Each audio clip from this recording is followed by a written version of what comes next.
வணக்கம். தினத்தகவல் இணையதளத்தில் முக்கிய தகவல்களை தருவது காஞ்சிபுரம் மாவட்ட செய்தியாளர் சதீஷ்.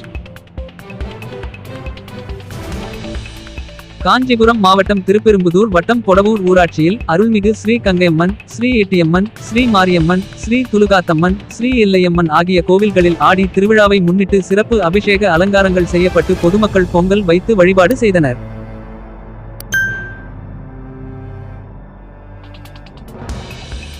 இதனைத் தொடர்ந்து ஸ்ரீ கங்கையம்மன் கோவில் முன்பாக தீமிதி திருவிழா வெகு விமரிசையாக நடைபெற்றது. ஆடி தீமிதி திருவிழாவை முன்னிட்டு வெள்ளிக்கிழமை அம்மனுக்கு மகா அபிஷேகமும் 108 பால்குடம் அபிஷேகமும் அதனைத் தொடர்ந்து திருவிளக்கு பூஜையும் விமர்சையாக நடைபெற்றது.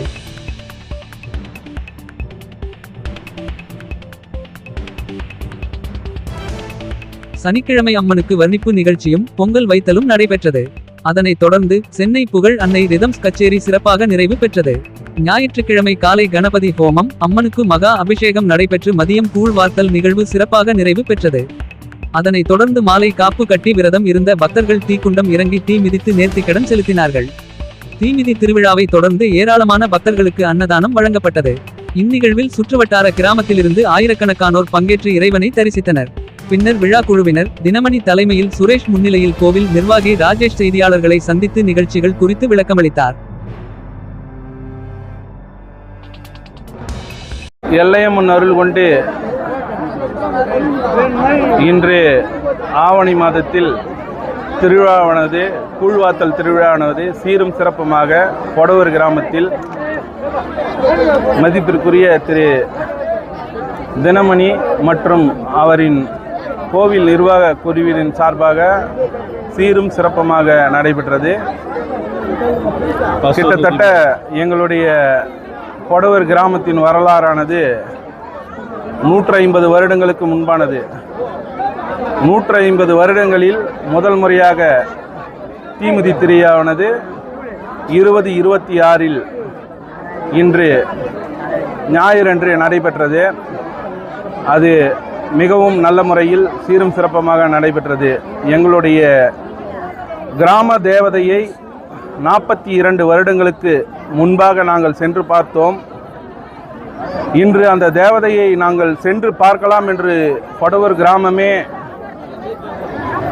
எங்கள் சமூகம் சார்பாக அனைவரும் மகளிரிலிருந்து குழந்தைகள் அனைவரும் ஒன்றாக செல்லும் பொழுது 42 வருடங்களுக்கு பிறகு எங்களுக்கு அருமையான அருள் கிடைத்தது. ஆனால் அந்த கோவிலின் வாசல் பூட்டப்பட்டு இருந்தது. அது எங்களுக்கு மிகவும் வருத்தமாக இருந்தது. அதை அரசின் துறை சார்ந்த அதிகாரிகள் சிறப்பான முறையில் உரிய நடவடிக்கை எடுத்து இந்த சமுதாயத்தில் மக்களால் வஞ்சிக்கப்பட்ட மக்களுக்கு உரிய நியாயத்தை பெற்றுத்தர வேண்டும் என்று ஒரு கோரிக்கையாக வைக்கிறேன். இந்த விழாவானது ஒற்றுமையாகவும் சிறப்பாகவும் நடைபெற்றது. இதில் கலந்து கொண்டு அருள்நிலை பெற்ற அனைத்து பக்தர்களுக்கும் மனமார்ந்த நன்றியை கிராம நிர்வாகத்தின் சார்பாகவும் கோவில் நிர்வாகத்தின் சார்பாகவும் நாங்கள் நன்றியை தெரிவித்துக் கொள்கிறோம். எங்களுக்கு முழு ஒத்துழைப்பு நல்கிய காவல்துறை நண்பர்களுக்கு இந்த நேரத்தில் நன்றி கூட கடமைப்பட்டுள்ளோம்.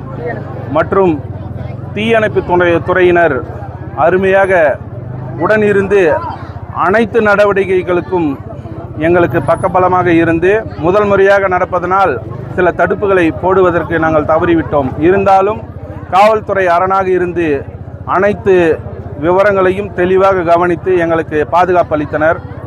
அனைவருக்கும் காவல்துறையினர் அனைவருக்கும் கிராமத்தின் சார்பாகவும் மற்றும் கோவில் நிர்வாகத்தின் சார்பாகவும் நிர்வாக குழுவினர் சார்பாகவும் நாங்கள் மனமார்ந்த நன்றியை தெரிவித்துக் கொள்கிறோம். ஒரே ஒரு கோரிக்கை, அந்த பொன்னியம்மன் கோவிலின் ஆலயத்தை